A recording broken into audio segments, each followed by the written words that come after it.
সোফায় বসে আমাদের মজনু মিয়া মোবাইল স্ক্রিনে পুরাই মগ্ন, আর ঠিক পেছনেই যমদূতের মতো কড়াই হাতে দাঁড়িয়ে স্বয়ং গৃহমন্ত্রী। ভাবখানা এমন, আজকে তোড়ে পাইছি। এদিকে বেচারা বর তো জানেই না তার ঘাড়ে কোপ পড়তে যাচ্ছে।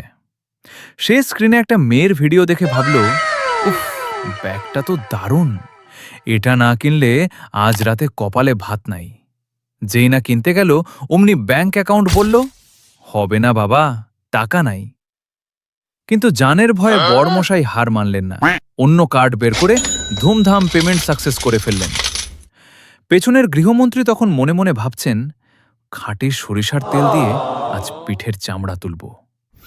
ঠিক তখনই বর পেছনে তাকিয়ে কড়াই দেখে বিষম খাওয়ার জোগাড়।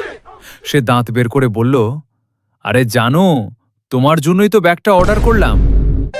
ব্যাস, কড়াই তখন হাওয়া, আর আমাদের ভাবিজির মুখে অমায়িক চিলতে হাসি।